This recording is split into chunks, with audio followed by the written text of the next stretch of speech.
I get so many comments and so many DMs asking basically the same questions over and over again, which I love getting comments and DMs from you guys. I really do. And I love being able to like connect with you and actually like guide you. But for those of you that are too shy to leave a comment or send a DM, I have created this lovely Q&A video. This is actually going to be a two-parter, so stay tuned for part 2, going over my 10 most asked questions regarding self-publishing children's books and marketing children's books. And each one of these questions I have already made a YouTube video on that goes more in depth, but I will be pointing to the specific YouTube video linked with that question. And I'll have the list of every single video in the description down below, so you can always reference it. And if we haven't met before, hi, my name is Harley, and I'm an award-winning self-published children's book author and illustrator. From publishing my 3 children's books, I have turned this into my full-time job, so I'm a full-time children's book author. And if you want to learn more about children's book marketing and publishing and like all the processes that go with children's books,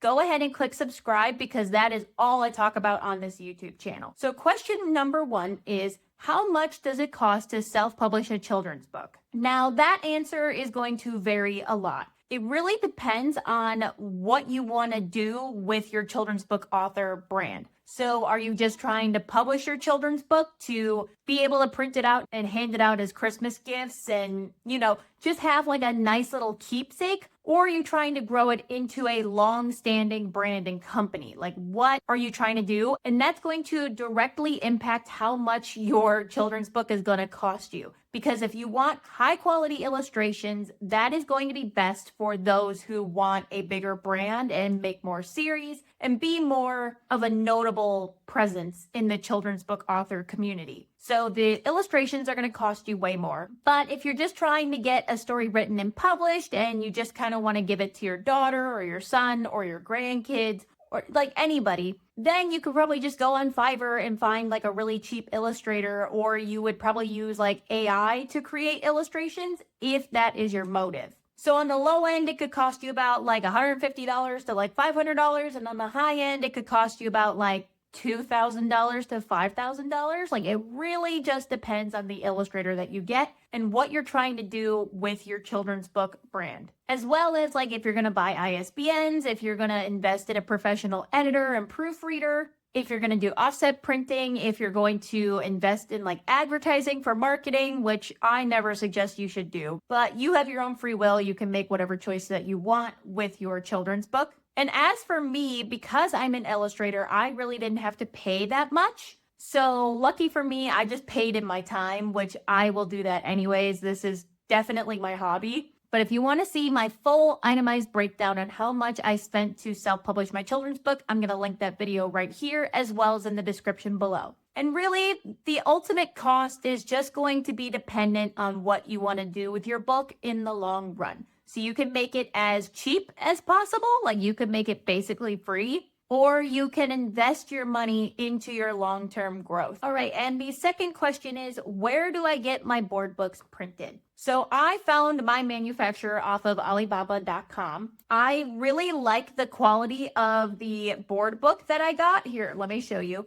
This is one of the board books that I got. It's really high quality. I really like how the design looks, and just the thickness of the cardboard too is really nice. I'm a big fan of it. I really like how it turned out. And the price wasn't too much. Obviously, when you're offset printing, you have to expect to be paying a good chunk of money to get 500 books shipped and printed to you. And I went with a manufacturer through Alibaba.com because I was looking at local manufacturers, and there's not a whole lot of options when it comes to local manufacturers. And honestly, a lot of local manufacturers are actually the middlemen in the process. Like the actual factories are going to be in China, but they are based in like California, Iowa, Utah, wherever they're based. But they're basically in correspondence with that manufacturing company in China, and you're going to pay middleman fees. So I just cut out the middleman and I just went directly to the factory in China. Well, I didn't go to China, but I contacted them on Alibaba.com, and the sales rep was really, really nice, and they were very responsive, even with the huge time zone difference.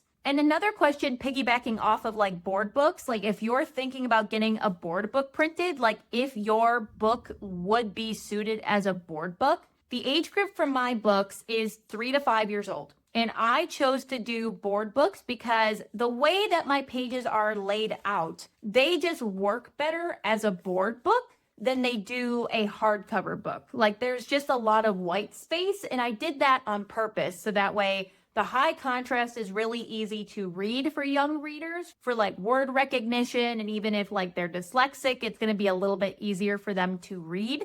But if you have like full page illustrations, if your age group is a little bit higher, like if you're in the 7 to 9 or even like 4 to 7 age range, I wouldn't recommend getting a board book made because they would be better in hardcover. So think about that before you jump the gun and choose to do a board book. And if you want the full cost breakdown for my board book, as well as the manufacturer details, all that good stuff, the video is going to be linked right here for you, as well as in the description. And another question I get asked a lot is, what do you post on Instagram before your book is published? Believe me, I get it. Social media is so hard to get the hang of, especially with like content creation, because if you go from somebody who is just an avid scroller, you're an avid consumer of social media, and you haven't really created any content, and posting pictures to Instagram to like friends and family doesn't really count. That really isn't content creation. So when you're getting your feet wet and you're trying to actually post to promote your children's book, it is very overwhelming. Believe me, I get it. I had no idea what to post. I had a good idea, like a good sense of like what I should be posting, but I didn't know what was going to resonate with like my target audience, and I didn't know like what kind of content I should be putting out there. So this question is totally valid, and I totally get it.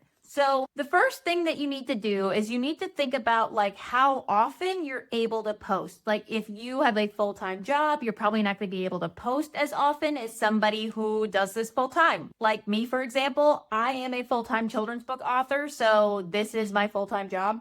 So you need to start by thinking about how much you can sustainably post. So is that 3 times a week? Is it 4 times a week? Is it every other day? Is it only twice a week? Like, honestly, you might think that twice a week is bare minimum and like not good enough and not sufficient to actually post. So you're probably thinking, if you only post twice a week, what is the actual point? The actual point is getting good at content creation and getting comfortable with content creation so you can scale and be able to make more easier in the future. So even if you're just posting for practice, like you have plenty of time to post about your book. You have all the time in the world. Yes, posting for your book launch is a really big deal because that is when Amazon is going to push out your book the most, is after it launches. But you can always continue to market your book, so don't stress out too much. And make sure to just like talk about yourself, talk about your book, talk about why you wrote your book or who your character is. Like I have to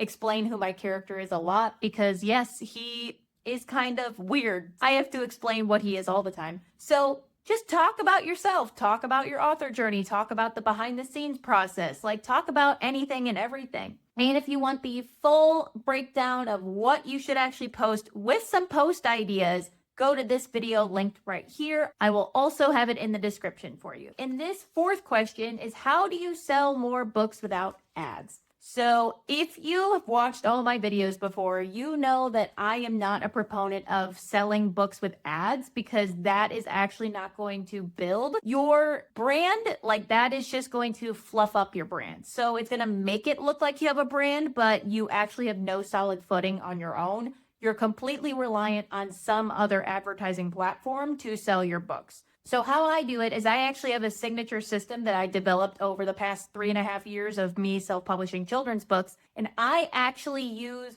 lead magnets to get people onto my email list. And then I use my email list to further market my books. And if you don't know what I'm talking about with the lead magnet thing, lead magnets are like free, valuable resources based on your books that you can offer to parents, teachers, and daycare centers. And by using this method, I've gotten my website traffic to look like this. It's kind of crazy how much traffic I get to my website from just using this strategy. And I have a full masterclass on how to break that down, and like I can actually explain it thoroughly for you because it is a pretty complex system that I have created. So if you go to this video linked right here, it's going to have the link to my free masterclass on how to use lead magnets to convert people to your email list and then convert people from your email list to buy your books via email marketing. I will have that also linked in the description below. Also, you can sell your books via in-person events. That doesn't include any advertising, like you don't pay an advertiser. No, that isn't online.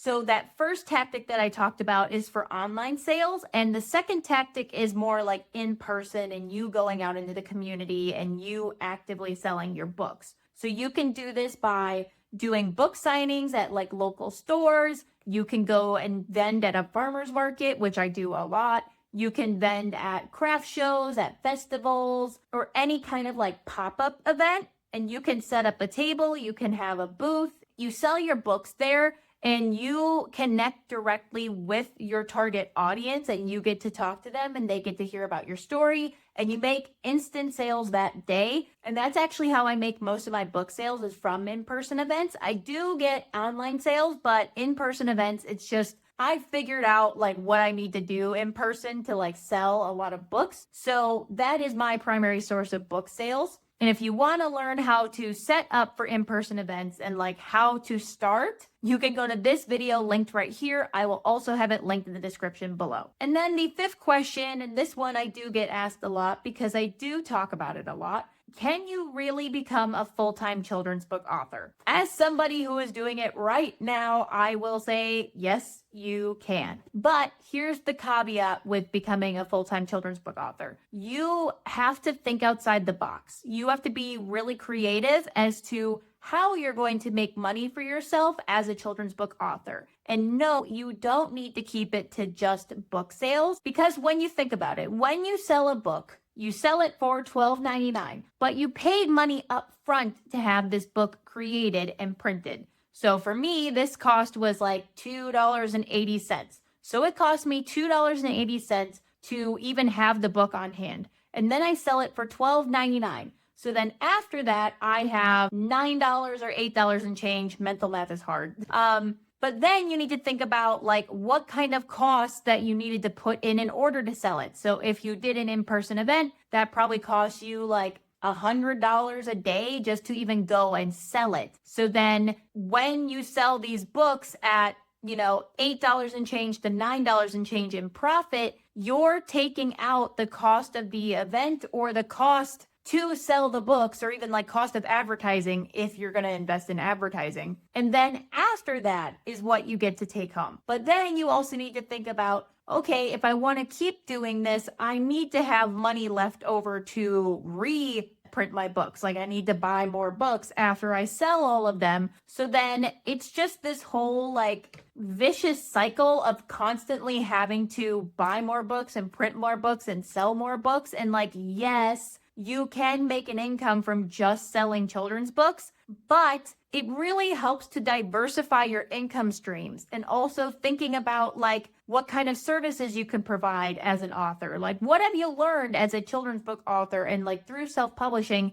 that you can help other people with? Is it social media management? Is it admin work, like email campaign creation? I mean, that's stuff that I do as a VA. Can you host workshops at your local community center? Like what can you do? Can you charge schools for book signings and like book readings?